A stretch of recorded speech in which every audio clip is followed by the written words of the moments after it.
नमस्कार दोस्तों। बॉलीवुड में काम करने वालों के पास में भले ही पैसा बहुत होता है, लेकिन इनकी ज़िंदगी आम आदमी से भी गई गुजरी होती है। एक आम आदमी खुलकर अपनी ज़िंदगी जीता है और ख़ुद अपने फैसले लेता है। बॉलीवुड के बारे में जब जानते हैं तो कई लोग ऐसे मिलते हैं जिनकी ज़िंदगी बद से बदतर होती है। न जीवन में सुख चैन होता है, न खुशी। फिर ऐसे पैसे का क्या काम। आज मैं जिस एक्ट्रेस की कहानी आपके सामने लेकर आया हूँ वो 70 और 80 के दशक की एक मशहूर एक्ट्रेस है। अपने समय पर ये काफ़ी सफल एक्ट्रेस मानी जाती थी। रुपया, पैसा, शोहरत सब कुछ था, लेकिन खुशियाँ नहीं थी, जिसमें कुछ तो किस्मत का दोष था और कुछ खुद इनका। ये एक्ट्रेस है जीनत अमान। जीनत अमान ने अपने समय पर एक से बढ़कर एक सुपरहिट फिल्में दी थी, लेकिन पर्सनल लाइफ हमेशा विवादों में रही। जीनत अमान का जन्म हुआ था 19 नवंबर 1951 को मुंबई में। पिता का नाम अमानुल्लाह खान, जो कि फिल्मों में एक राइटर थे और उन्होंने मुगले आजम और पाकीजा जैसी फिल्में लिखी थी। जीनत अमान की माँ एक हिंदू परिवार से बिलोंग करती थी। जीनत जब 13 साल की थी तभी इनके माता पिता का तलाक हो गया था और जीनत की परवरिश उनकी माँ ने अकेले ही की थी। जीनत की शुरुआती पढ़ाई मुंबई शहर से ही हुई थी। अपनी स्कूलिंग ख़त्म करने के बाद में वह ग्रेजुएशन करने के लिए कैलिफोर्निया चली गई, लेकिन उन्होंने अपनी पढ़ाई पूरी नहीं की और ग्रेजुएशन बीच में ही छोड़कर वापस इंडिया आ गई। पुरानी फिल्मों के एक्टर रजा मुराद जीनत अमान के कजिन भाई लगते हैं। भारत वापस आने के बाद जीनत ने फेमिना मिस इंडिया में हिस्सा लिया और दूसरे नंबर पर रही, और इसी के बाद में उन्होंने प्रिंसेस का खिताब मिला।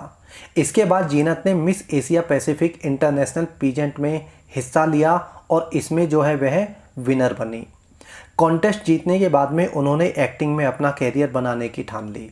जीनत ने 1970 में मिस एशिया पैसिफिक का खिताब जीता था और 1970 में ही उन्हें उनकी पहली फिल्म मिल गई। पहली फिल्म का नाम था दी एविल विद इन, जो कि देवानंद के साथ में थी। ये फिल्म बनी और फ्लॉप साबित हुई। इसके बाद में 1971 में इन्होंने 2 और फिल्मों में काम किया। एक थी हलचल और दूसरी थी हंगामा, लेकिन ये दोनों फिल्में भी असफल साबित हुई। 3 फिल्में फ्लॉप होने के बाद में इन्होंने चौथी फिल्म मिली देवानंद की हरे रामा हरे कृष्णा। इस फिल्म में जीनत देवानंद की बहन के रोल में थी। इसी फिल्म से कहा जाता है कि देवानंद और जीनत अमान का अफेयर शुरू हो गया था। जीनत अमान और देवानंद का अफेयर चला था लगभग 3 साल। देवानंद ने इसके बाद में जीनत के कैरियर को बनाने में काफ़ी ज़्यादा मेहनत की थी। देवानंद ने जीनत को अपनी सिफारिश पर कई बड़ी बड़ी फिल्मों का हिस्सा बनवाया। ये फिल्में थी यादों की बारात, हीरा पन्ना, रोटी कपड़ा और मकान, वारंट, चोरी मेरा काम और पापी। इन फिल्मों ने जीनत को सफलता के आसमान पर पहुंचा दिया था। कहा तो ये भी जाता है कि देवानंद जीनत अमान से शादी करना चाहते थे, लेकिन देवानंद की वाइफ ने उन्हें तलाक देने से मना कर दिया, जिससे देवानंद जीनत से शादी नहीं कर पाए। इसी वजह से इनका रिश्ता भी धीरे धीरे टूट गया। देवानंद के बाद जीनत की लाइफ में आया पाकिस्तानी क्रिकेटर इमरान खान। वही इमरान खान जो आज के समय में पाकिस्तान का प्रधानमंत्री है। इमरान खान 80 के दशक में क्रिकेट पर राज करते थे। इमरान खान की इमेज एक प्ले बॉय वाली थी। कहा जाता है कि इमरान खान हर 3 महीने में लड़कियां बदल दिया करते थे। उसी दौर में जीनत अमान भी फिल्मों में अपना जलवा बिखेर रही थी। जीनत अमान चूँकि विदेश में पली बढ़ी थी, तो उन्होंने अपने समय के हिसाब से फिल्मों में काफ़ी ज़्यादा बोल्ड सीन्स दिए थे। इमरान जीनत की इन्हीं अदाओं पर फिदा हो गए और उन्होंने जीनत से अपने प्यार का इजहार कर दिया। जीनत ने भी बिना देर किए इस प्रस्ताव को स्वीकार कर लिया। जीनत और इमरान खान की लव स्टोरी काफ़ी ज़्यादा सीक्रेट थी। जीनत और इमरान दोनों ने ही कभी भी अपने अफेयर के बारे में मीडिया में नहीं बताया। इनके अफेयर के बारे में लोगों को तब पता चला जब इमरान खान की पूर्व पत्नी रेहम खान ने एक किताब लिखी। इस किताब में रेहम ने इमरान पर काफ़ी गंभीर आरोप लगाए थे और लिखा था कि इमरान का दर्जनों लड़कियों से अफेयर रहा था, जिसमें बॉलीवुड की एक्ट्रेस जीनत अमान भी शामिल है। खुद इमरान खान भी जीनत की खूबसूरती से इस कदर पागल हो गए थे कि वो बिना किसी काम के हर महीने इंडिया में नज़र आते थे, और उसका कारण सिर्फ एक ही था कि इमरान जीनत से मिलने के लिए भारत की यात्रा पर आते थे। वहीं बात अगर जीनत के फिल्मी कैरियर की जाए तो जीनत लगातार हिट फिल्में दे रही थी। Hiralal Pannalal, Satyam Shivam Sundaram, Don, the great gambler, Golmaal और राम बलराम। ये ऐसी फिल्में थी जिन्होंने जीनत अमान के स्टारडम को 4 चांद लगा दिए थे। जीनत कभी भी बोल्ड सीन देने से पीछे नहीं हटती थी और यही चीज़ उन्हें दूसरी अभिनेत्रियों से अलग करती थी।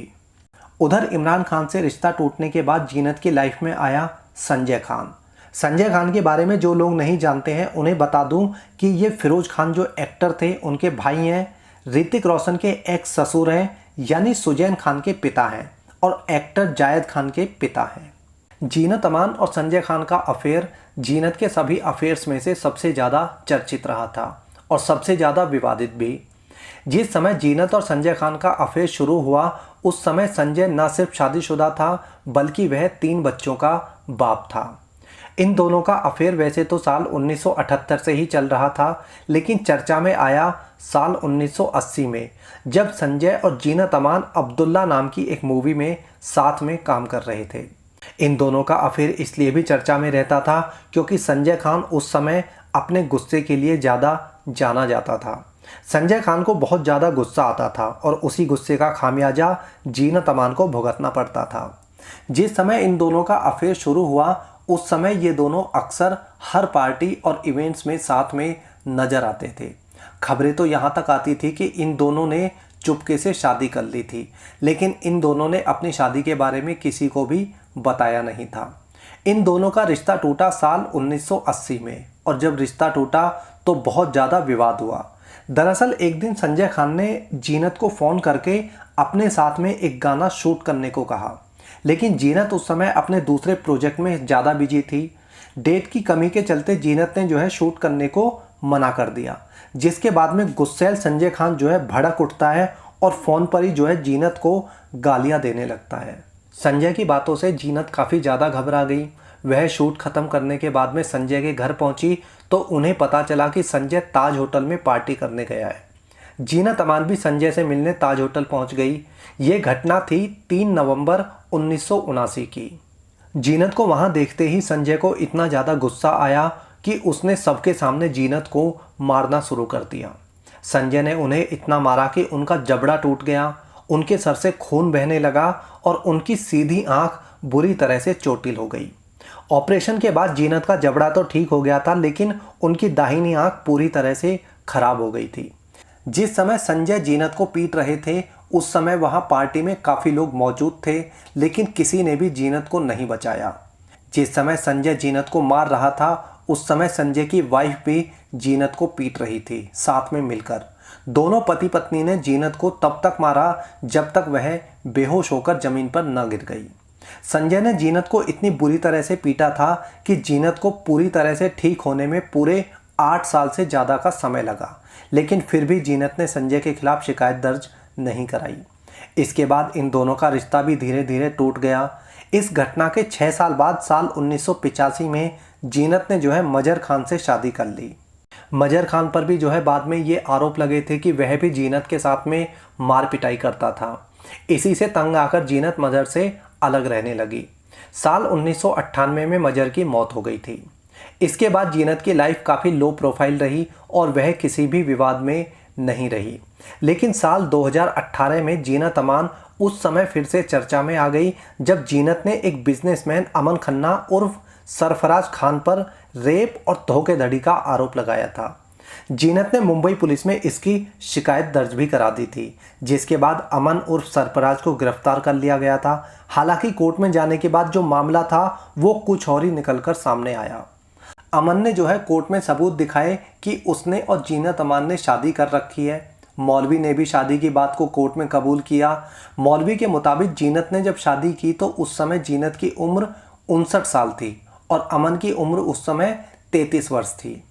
उसी समय अमन ने बताया कि उसने जीनत के लिए अपना धर्म चेंज करके अपना नाम अमन की जगह सरफराज रख लिया है।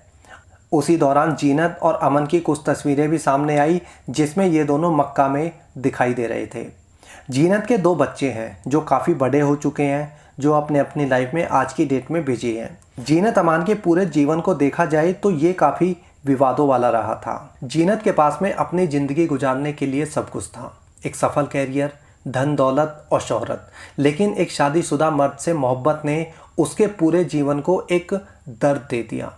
और उस सब से निकलने के बाद जीनत ने घर बसाया तो वह भी संजय खान की तरह उससे मार पिटाई करके टॉर्चर करता था।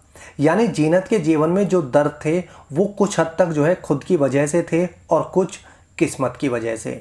जीनत की इस कहानी के बारे में आप क्या सोचते हैं? अपनी राय ज़रूर देना।